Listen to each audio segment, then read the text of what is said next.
के वंश में राजा अंग हुए, राजा बैन हुए। राजा बैन बड़े ही पाखंडी राजा हुए। उन्होंने अपने राज्य में जितने भी मंदिर थे उन मंदिरों में से भगवान की मूर्तियां हटवाकर अपनी मूर्ति लगवाई थी। और ऐसा नहीं कि ऐसा करने के बाद वो कह दे कि मैं तो राजा हूं, मेरा जो मन में करूं। नहीं, वो इसका तर्क देते। वो कहते कि शास्त्रों में लिखा गया है कि एक राजा के अंदर 6 देवता निवास करते हैं, उस हिसाब से मैं ही भगवान हूं, मुझे पूजो।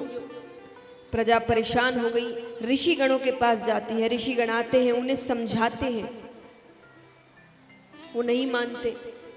तो क्रोध में आकर ऋषि गणों ने उनको भस्म कर दिया। भस्म कर दिया तो प्रजा परेशान हो गई कि अब क्या करें, अब राज सिंहासन पर कौन बैठे।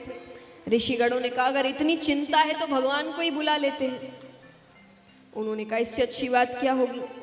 तो एक लोटे जैसा पात्र मंगाया गया, उसमें जो राजा की राख बचती है वो रखी गई, उसमें दूध डाला गया, मंथन किया गया।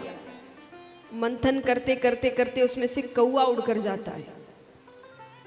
सबने पूछा ये कौन था, बोले ये राजा के पाप थे। फिर मंथन करते करते करते करते उसमें से साक्षात परम पिता परमेश्वर भगवान विष्णु प्रकट होते हैं राजा पृथु के रूप में।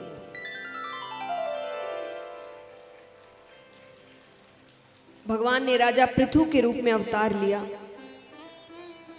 उन्होंने कई वर्षों तक राज्य संभाला। आगे वंश में भरत नामक राजा हुए।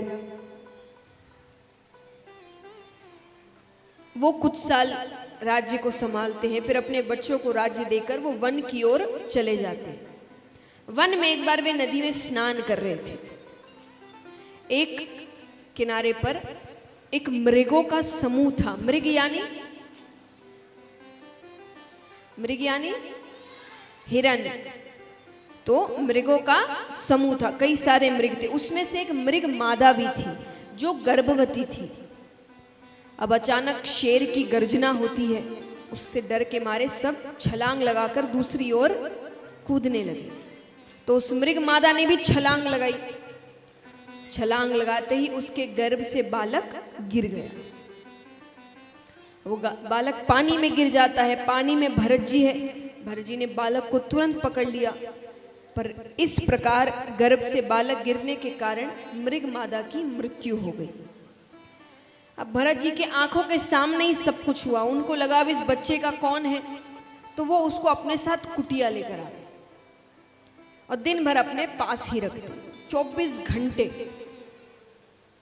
अब 24 घंटे किसी के साथ समय बिताएंगे तो मोह पड़ जाना स्वाभाविक है। अब इतना मोह पड़ गया कि वो हर वक्त उस मृग बालक को अपने पास रखते। सोए तो मृग बालक के साथ, उठे तो मृग बालक के साथ, स्नान करे तो मृग बालक के साथ, पूजा करे तो मृग बालक के साथ, भोजन करे तो मृग बालक के साथ, दिन भर उसके साथ रहते। अब यहां पर एक दिन वो पूजा की तैयारी कर रहे थे। वो मृग बालक कुटिया के बाहर खेल रहा था। भरत जी ने सोचा कि कुछ समय बाद जब पूजा की तैयारी हो जाएगी तब उसे अंदर ले आऊंगा, फिर साथ में बैठकर पूजा करेंगे। लेकिन उसी वक्त एक मृगों का समूह आता है। अपने जैसों को देखकर वो उनके साथ चला जाता है। अब यहाँ पूजा की तैयारी खत्म हुई, वो बाहर आते हैं तो मृग बालक तो गायब। बहुत ढूंढते हैं, इधर उधर भागते हैं, पर जंगल में अब कहाँ मिले।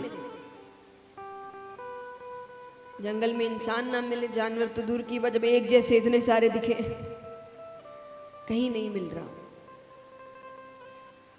बहुत रो रहे हैं, मेरा मृग बालक कहाँ गया, मेरा मृग बालक कहाँ गया। समय साल बीतते हैं, अंत समय आता है उनका। उस वक्त भी उनके मुख में केवल एक ही नाम है, मेरा मृग बालक कहाँ गया। इतना मोह पड़ गया था उनका। मानते हैं अंत समय में जिसका नाम लो वही योनि प्राप्त होती है।